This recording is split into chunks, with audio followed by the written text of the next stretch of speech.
మనమైతే విజయనగరంలోని ఎస్విఎన్ నగర్లో ఉన్నాము. ఇక్కడ తమ్మన్న శెట్టి గారి నివాసం వద్ద అయితే ఉన్నాము. మాజీ డిప్యూటీ స్పీకర్ కోలగట్ల వీరభద్రస్వామి సోదరుడు కోలగట్ల తమ్మన్న శెట్టి ప్రముఖ న్యాయవాది, రాష్ట్ర బార్ కౌన్సిల్ అసోసియేషన్ మెంబర్ కూడాను. నిన్నటి వరకు కూడా బార్ కౌన్సిల్ అంటే ఎలక్షన్స్ జరిగాయి. ఎలక్షన్లో కూడా చాలా ఉత్సాహంగా పాల్గొన్నారు. నిన్న మధ్యాహ్నం అయితే మధ్యాహ్నం 3 ఆ టైంకి అయితే ఆత్మహత్య చేసుకున్నారనే చేదు వార్త విజయనగరం ప్రజలను అయితే దిగ్భ్రాంతికి గురి చేసిందని చెప్పొచ్చు. ఎందుకంటే ప్రజల్ని కావచ్చు, అతను సోదరులు కావచ్చు, నాయకులు కావచ్చు, ఎందుకంటే అతను కౌన్సిలర్గా చేసి తర్వాత లాయర్ వృత్తి చేపట్టి అంటే పార్టీలకు అతీతంగా ఎన్నో మంచి మంచి కార్యక్రమాలు చేస్తున్నారు. అందరికీ కూడా ఏ కష్టం వచ్చినా సరే చూసుకుంటున్నారు. ప్రతి ఒక్కరి తలలో నాలుకలా ఉంటూ ఉన్న వ్యక్తి ఈరోజు అర్ధాంతరంగా తను చాలించడం నిజంగా చాలా బాధాకరము. అయితే తమ్మన్న శెట్టి 66 సంవత్సరాలు, ఆయనకి భార్య అలానే 2 కుమార్తెలు ఉన్నారు. కుమార్తెలు కూడా ఆస్ట్రేలియాలో ఉన్నారు. నిన్న మధ్యాహ్నం సూసైడ్ చేస్తున్నా అంటే ఆయన మృతికి గల కారణాలు అయితే తెలియరాలేదు. దీనిపై అయితే పోలీసులు కూడా కేసు నమోదు చేసి దర్యాప్తు కూడా చేస్తున్నట్లుగా కూడా తెలుస్తుంది. అర్పించడానికి అయితే మాజీ మంత్రి బొత్స సత్యనారాయణ, అలానే వైసీపీ సమన్వయకర్త, భీమిలి నియోజకవర్గ సమన్వయకర్త మజ్జి శ్రీనివాసరావు, అలానే కోలగట్ల వీరభద్రస్వామి, మాజీ డిప్యూటీ స్పీకర్ కోలగట్ల వీరభద్రస్వామి, వాళ్ళ సోదరులే స్వయాన్న కూడాను అంటే వాళ్ళకు కూడా చాలా దిగ్భ్రాంతిలో ఉన్నారు. ఏం జరిగిందో ఎవరికి తెలియని పరిస్థితి. నిన్న మధ్యాహ్నం అయితే చూసేసరికి అయితే విగతజీవిగా పడి ఉన్నారు. ఇంట్లో అయితే నివాళులు అర్పించడానికి కూడా ప్రముఖులు వస్తున్నారు. వాళ్ళ ఫ్రెండ్స్ అలానే సహచరులు ఎవరైతే ఉన్నారో లాయర్ వృత్తి చేపట్టి ఎంతో ఉత్సాహంగా ఉన్న వ్యక్తిలా తను చాలించడం నిజం బాధాకరం అంటూ వాళ్ళు అయితే వాళ్ళ బాధను వ్యక్తపరుస్తున్నారు. అయితే ఒకసారి వాళ్ళతో మాట్లాడతాము. అంటే తమ్మన్న శెట్టి గారితో వాళ్ళకున్న అనుబంధం ఎటువంటిది ఏంటన్నది వాళ్ళ మాటలోనే తెలుసుకుందాం. విజయనగరం హోటల్స్ అసోసియేషన్ తరఫున కోలగట్ల తమ్మన్న శెట్టి గారికి మా ప్రగాఢ సానుభూతిని తెలియజేస్తున్నాము. సీనియర్ న్యాయవాది, అలాగే మా అసోసియేషన్కి ఏ ప్రాబ్లం వచ్చినా లేకపోతే మాకు ఏమైనా సలహాలు కావాలన్నా ఎప్పుడైనా సరే మాత్రం అతను మాకు అండగా ఉండేవారు. ఈరోజు మా మధ్యలో లేరని సరికల్లాను ఎంటైర్ మొత్తం విజయనగరం జిల్లాలో ఉన్న హోటల్స్ అందరూ కూడా మేము మా తాలూకా సానుభూతిని వాళ్ళ ఫ్యామిలీకి మేము తెలియజేస్తున్నాము. ఆ భగవంతుడు అతన్ని చల్లగా చూడాలని ఆ దేవుని మేము కోరుకుంటున్నాం. ఈనాడు ఒక చాలా చీకటి దినం మా అందరికీ, విజయనగరం ప్రజలందరికీ కూడా. తమ్మన్న శెట్టి గారు ఒక గౌరవప్రదమైన పదవులు చేశారు. అలాగే మంచి వ్యక్తి, ఎంతో సామ్రాజ్యాన్ని ఏర్పాటు చేసి అలాంటి సామ్రాజ్యాన్ని కుప్పకూలిపోవడంది మేము చాలా బాధపడే విషయం. అతి చిన్న వయసులో 68 సంవత్సరాలప్పుడు ఆయనకి ఎటువంటి ఇబ్బందులు గట్రా ఏం లేనప్పుడు ఇలా చనిపోవడం ఉంది. మేమందరూ చాలా బాధపడుతున్నాం. ఆయన ఒక మంచి వ్యక్తి. ఆయనకి రాష్ట్రంలో కాదు, జిల్లాలో కాదు, మొత్తం విజయనగరం నుంచి ఆంధ్రప్రదేశ్ అంతా కూడా మంచి ఆయనకి పేరు అలాగే ప్రతిష్టలు ఉన్నాయి. ఆయన చాలామందికి ఉపయోగపడ్డారు, ఎంతోమంది సాయం చేశారు. ఎన్నో కేసులు ఆయన సొంతంగా డెవలప్ చేసుకుని ఆయన ప్రజల్లోకి వెళ్ళి ప్రజల నుంచి సొంతంగా బిల్డప్ చేసుకుని ఇంత పేరు ప్రతిష్ట సంపాదించిన ఆయన చనిపోవడం అనేది బాధాకరమైన విషయం. ఆయన తీరని లోటు మాకు. కోర్టులో కూడా ఆయనతో మేము చాలా కలిగి ఉన్నాం. నిన్న కూడా ఆయన మధ్యాహ్నం 2 గంటల దాకా కోర్టులో ఎలక్షన్లో పార్టిసిపేట్ చేశారు. అలాంటి వ్యక్తి సడన్గా చనిపోవడం చాలా బాధాకరమైన విషయం. మా అందరికీ ఒక తీరని లోటుగా మేము భావిస్తున్నాం.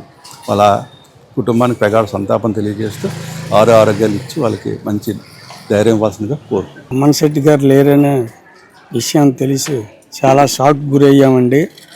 నిజంగా చెప్పాలంటే మాలాంటి జూనియర్లు అందరికి కూడా ఆయన ఒక ఆదర్శం.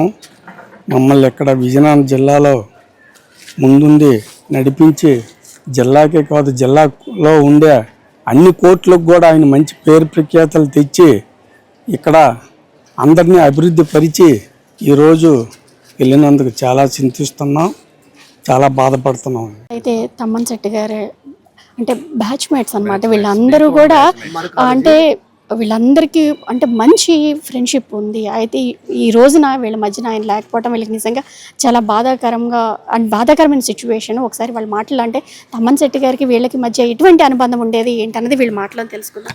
సార్ చెప్పండి సార్, ఎలా ఉండేది మీతో అనుబంధం తమ్మన్న శెట్టి? మాకు ఎప్పుడూ కూడా అతను చాలా క్లోజ్గా ఉండేవాడు. తర్వాత మా అందరితో ఫన్నీగా ఉండేవాడు. తర్వాత ఈజ్ ఏ గుడ్ స్పీకర్. మేము ఎప్పుడు కలిసినా అంటే మేము ఫస్ట్ రీయూనియన్ చేసుకున్నప్పుడు కూడా జాన్యువరి 26 చేసుకున్నాము. ఆ తర్వాత 2025లో చేసుకుని 26లో మళ్ళీ 20 కలుసుకోలేకపోయాం. కానీ అతను ఆస్ట్రేలియా వెళ్ళిన కారణంగా కొంచెం పోస్ట్ పోన్ అయింది. ఎనీహో మొత్తానికి సెకండ్ రీయూనియన్ మీట్కి we got an opportunity to be with him. చెప్పాలంటే అతను ఆ రోజు మాకు కలవడం, మా అందరితో సందడిగా ఉండడం, ఇప్పటికీ మేము అతను చనిపోయాడా అన్నది we are not able to digest it. Anyhow missing such a friend who is dynamic and who is eminent lawyer and very advisor, and it's a good advisor because there are friends, but he's an advisor and a bosom friend, is a buddhi. We are very unhappy on the demise of Mr. Tamman Setti and we are not able to digest this subject. విద్యార్థి ఒక 50 సంవత్సరాల అనుభవం ఉందమ్మా మాకు. ఆయన మంచి శ్రేయోభిలాషి, మానవతావాది. అటువంటి వ్యక్తి మాకు దూరమైన నిజాన్ని నమ్మలేకపోతున్నాం. మేము చాలా బాధపడుతున్నాం తల్లి. It's very sad day for అస్.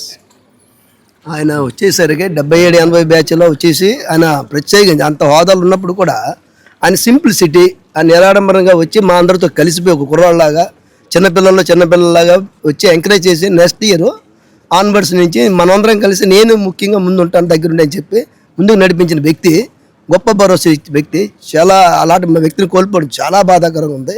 మేము షాక్ అయిపోయాం. 77-80 బ్యాచ్ ఎంఆర్ కాలేజ్ చదివి అతన్ని షాక్ అయిపోయాము. ఎంత లాస్ అంటే అంత చాలా లాస్.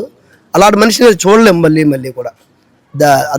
ఈజ్ అ లైన్ మరి పవిత్రాత్మక శాంతి కలగాలని ప్రార్థిస్తున్నాము.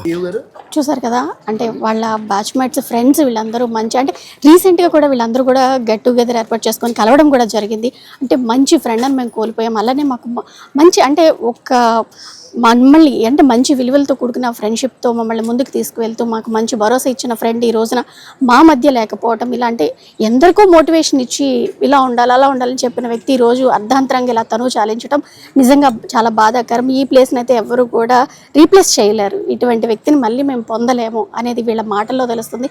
నిజంగా ఈ రోజు అయితే నిజంగా చాలా బాధాకరమైన రోజు. ఎందుకంటే తమ్మన శెట్టి అని అంటే అందరికీ కూడా తెలియని వారు ఉండరు విజయనగరంలో అనే చెప్పొచ్చు. విజయనగరంలో కాదు, మొత్తం జిల్లాలో ఎక్కడ చూసినా సరే తమ్మన శెట్టి పేరు వినగానే ఎవరికి తెలియని వ్యక్తి కాదు. అటువంటి వ్యక్తి అంటే పార్టీలకు అతీతంగా కూడా అందరికీ కూడా, అంటే కేసుల పరంగా కావచ్చు, రాజకీయ పరంగా అన్నింటిలో కూడా సపోర్ట్ ఉన్న వ్యక్తి ఈరోజు ఇలాగా మృతి చెందడం నిజంగా బాధాకరం. ఇది ప్రజెంట్ ఇక్కడ సిచ్యువేషన్. ఎవరు కూడా ఇంకా జీర్ణించుకోలేని పరిస్థితి ఇక్కడ కనిపిస్తుంది. సీమ, సుమన్ టీవీ, విజయనగరం.